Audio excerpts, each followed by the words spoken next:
নমস্কার বন্ধুরা, আজকে সর্বশেষ তাজা খবরগুলি সবার আগে জানিয়ে দেব। প্রথমে থাকবে শিরোনাম।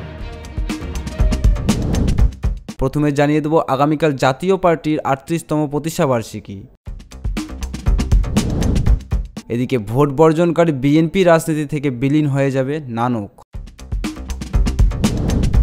অবশেষে জানিয়ে দেব ৭ই জানুয়ারির নির্বাচনে সবাইকে ভোট কেন্দ্রে যাওয়ার আহ্বান। সো বন্ধুরা, এতক্ষণ শুনছিলেন সংবাদ শিরোনাম, এখন হবে বিস্তারিত। তার আগে ভিডিওটিতে লাইক দিয়ে চ্যানেলটি সাবস্ক্রাইব করুন। আর আপনারা কোথা থেকে ভিডিওটি দেখছেন এটি আমাদের কমেন্ট করে অবশ্যই জানান। আগামীকাল জাতীয় পার্টির ৩৮তম প্রতিষ্ঠাবার্ষিকী। আগামীকাল সোমবার জাতীয় পার্টির ৩৮তম প্রতিষ্ঠাবার্ষিকী। এ উপলক্ষে কেন্দ্রীয় কর্মসূচির অংশ হিসেবে কাকরাইল কার্যালয়ে সকাল ৯টায় জাতীয় দলীয় পতাকা উত্তোলন এবং পার্টির প্রতিষ্ঠাতা হুসেইন মোহাম্মদ এরশাদের প্রকৃতিতে পুষ্পার্ঘ্য অর্পণের মধ্য দিয়ে প্রতিষ্ঠাবার্ষিকীর কার্যক্রম শুরু করবে দলটি। বাদ মগরীর আলোচনা সভা ও দোয়া মাহফিল অনুষ্ঠিত হবে।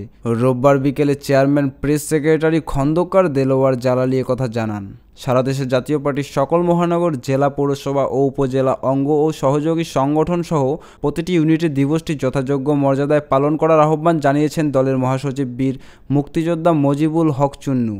জাতীয় পার্টির ওয়েবসাইটের তথ্য অনুযায়ী ১৯৮৬ সালের ১ জানুয়ারি এক সংবাদ সম্মেলনে ৫টি রাজনৈতিক দলের সমন্বয়ে জাতীয় পার্টি গঠনের ঘোষণা দেন এরশাদ। ১৯৮৬ সালের অক্টোবরে অনুষ্ঠিত রাষ্ট্রপতি নির্বাচনে জাতীয় পার্টির প্রার্থী হিসেবে এরশাদ ৫ বছরের জন্য নির্বাচিত হন। ১৯৯০ সালের ৬ ডিসেম্বর গণঅভ্যুত্থানের মধ্যে তিনি পদত্যাগ করতে বাধ্য হন। ২০১৯ সালের ১৪ জুলাই ঢাকার একটি হাসপাতালে মারা যান এরশাদ। ভোট বর্জনকারী বিএনপির রাজনীতি থেকে বিলীন হয়ে যাবে নানক।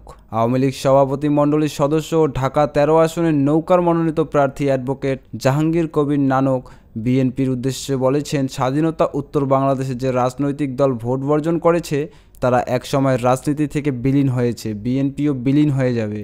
মহান বিজয় দিবস উপলক্ষে রোববার রাজধানীর মোহাম্মদপুর সূচনা কমিউনিটি সেন্টার নারী উদ্যোক্তা ও দলীয় নারী সংগঠন প্রধানদের সঙ্গে আলোচনা ও মত বিনিময় সভায় তিনি এসব কথা বলেন। তৃণমূল নারী উদ্যোক্তা সোসাইটি এই মত বিনিময় সভার আয়োজন করে।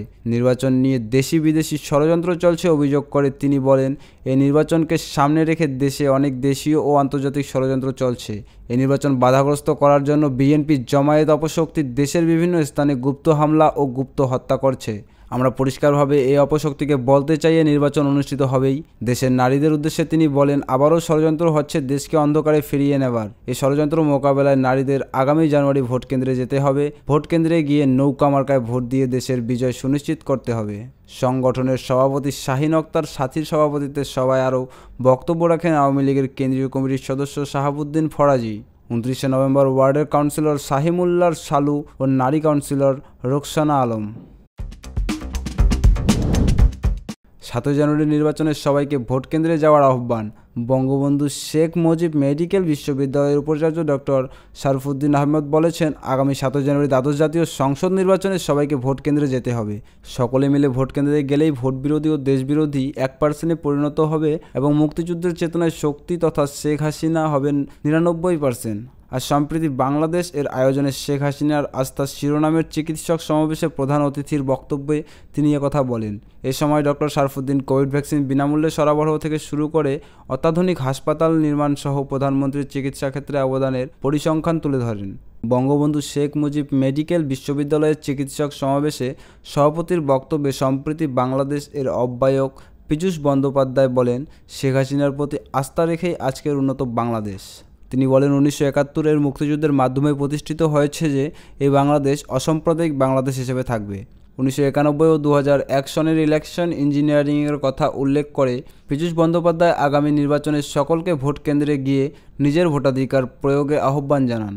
সম্প্রতি বাংলাদেশের সদস্য সচিব খ্যাতিমান চিকিৎসক অধ্যাপক ডক্টর মামুন আল মহাতাব স্বপ্নিলের সঞ্চালনায় চিকিৎসক সমাবেশ আরও বক্তব্য প্রদান করেন জাতীয় প্রেস ক্লাবের সাধারণ সম্পাদক শ্যামল দত্ত, ঢাকা বিশ্ববিদ্যালয়ের শিক্ষক সমিতির সভাপতি অধ্যাপক ডক্টর নিজামুল হক ভূঁইয়া, সম্প্রতি বাংলাদেশের যুগ্ম আহ্বায়ক বিশিষ্ট চিকিৎসক অধ্যাপক ডক্টর উত্তম Barua, sir Salimullah medical college ছাত্রলীগের সাবেক সভাপতি অধ্যাপক ডক্টর রেজাউল আমিন টিটু, শাহিদ সোহরাওয়ার্দী মেডিকেল কলেজের সাবেক সাধারণ সম্পাদক ডক্টর রাহাত হোসেন, প্রমাণ্য চলচ্চিত্র নির্মাতা সাইফ আহমেদ, বঙ্গবন্ধু গবেষক আফিজুর রহমান, ময়মনসিংহ মেডিকেল কলেজ ছাত্রলীগের সভাপতি ডক্টর অনুপম সাহা প্রমুখ।